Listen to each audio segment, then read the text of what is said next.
আমি একটু বাইরে গিয়েছি, জাস্ট একটু কাজের জন্য একটু বাইরে গিয়েছি, মানে বারান্দাতে। ওরা ঘরের মধ্যে দুই বোনকে দুটো পেন দিয়েছি, দুই বোন দুটো পেন নিয়ে ড্রয়িং করছে বা যাই কাজ করছে।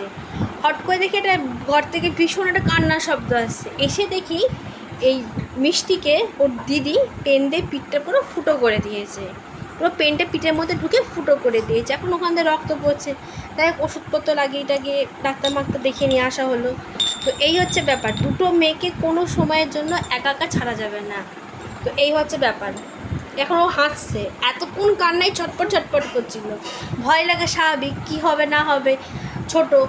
তো এই হচ্ছে আমার অবস্থা, মানে কি বলবো, রোজ রোজ কিছু না কিছু। এক এক সময় মনে হয় এটা তো চাকরি জীবন না যে অবসর নিয়ে নেবো, অবসরের তো কোনো জায়গাই নেই। যাই হোক, এত কি বলবো, এত দুজনা দুষ্টু, মানে সবাই বলে দুটো বাচ্চা কি সুন্দর, দুই বুনু মেলে খেলাধুলা করে, কিন্তু ওরা খেলাধুলা করতে গিয়েছে কত কী কাণ্ড করে ফেলে সে একমাত্র ওরাই জানে। এখনও হাসছে, এই অবস্থায় এখন হাসছে।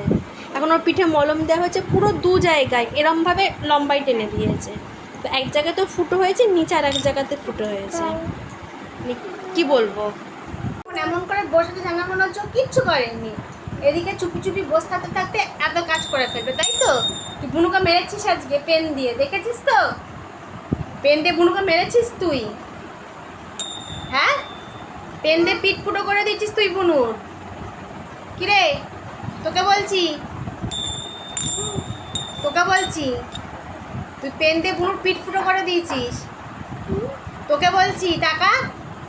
কিরে, তোকে বলছি, বুনুকে মেরেছিস? ঘাড় নিচু করলে কি অপরাধ ঢাকা পড়ে যাবে?